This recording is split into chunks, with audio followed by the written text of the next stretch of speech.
Pierre-Mathieu Chef, bonjour, merci de répondre aux questions Métamédia. Vous êtes DG et aussi fondateur de Milky, qui est une agence spécialisée dans les médias sociaux, le mobile et l'innovation digitale. Votre agence a 3 ans. Qu'est-ce qui a changé en 3 ans dans votre métier? Bonjour, alors qu'est-ce qui a changé en 3 ans dans notre métier? Quelques faits marquants. Facebook, il y a 3 ans, c'était 20 millions de personnes en France. Aujourd'hui, c'est 30 millions de personnes qui se connectent quotidiennement sur la plateforme. Donc au-delà d'une plateforme de conversation, Facebook, c'est aussi devenu une plateforme marketing. Et donc c'est un changement majeur pour nous.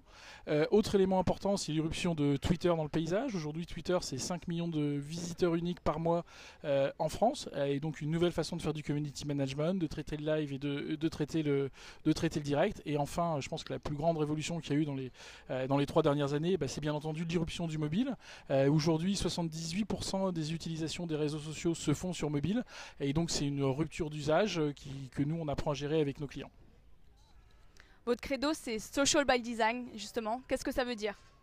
Alors aujourd'hui, le credo, c'est à la fois social by design et maintenant mobile only. Donc on combine les deux. Ça veut dire que nous, on considère que toutes les expériences utilisateurs doivent être construites autour de l'utilisation de la mobilité, d'accord, et du partage de cette expérience utilisateur avec nos amis et avec les réseaux sociaux. Donc ça veut dire que dès qu'on est dans les phases de conception d'une application, on travaille très en profondeur le côté à la fois mobile, usage mobile, géolocalisé, et le partage ou qu'est-ce que les amis peuvent apporter à la construction de l'application. C'est ça le social by design.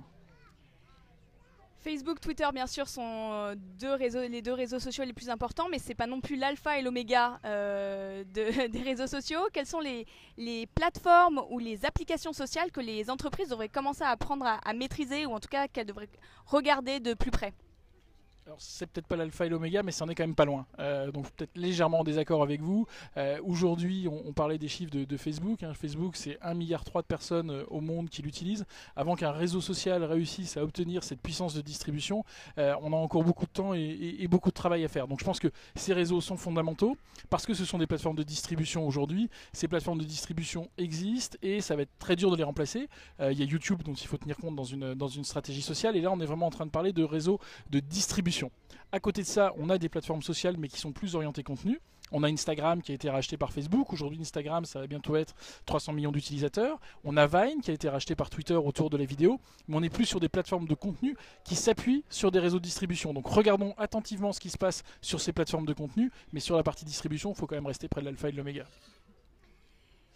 Concernant les objets connectés, quel apport ça va être justement dans la stratégie marketing numérique des entreprises? Est-ce que vous avez déjà eu des demandes de clients qui vous demandent de conseils sur les objets connectés?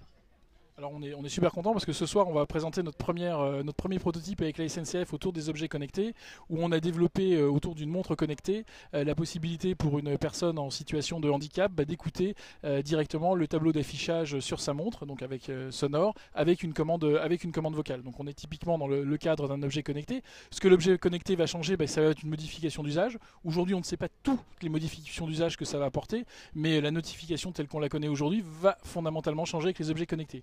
Les objets connectés, c'est aussi beaucoup de data qu'il va falloir traiter, qu'il va falloir gérer, et de façon à adapter notre politique marketing à ces objets connectés. Et encore une fois, il faut vraiment regarder ce qu'on a fait avec la SNCF, c'est sympa.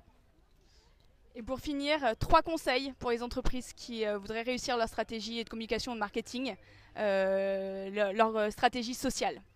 Alors 3 conseils sur la stratégie sociale. Le premier conseil, c'est de travailler le contenu. Parce qu'une stratégie sociale, c'est avant tout du contenu, c'est le storytelling de la marque, c'est la plateforme de la marque. Sur les réseaux sociaux, vous racontez votre marque, vous racontez rien d'autre. Donc il faut vraiment travailler ça. Deuxième point, c'est se préparer. C'est-à-dire que le social media, ça se prépare. C'est de l'anticipation, c'est préparer les événements, c'est préparer le contenu pour ces événements-là. Et puis le troisième conseil, c'est de bosser avec une bonne agence sur ces sujets-là. Merci Pierre-Mathieu Chef. À bientôt. Merci.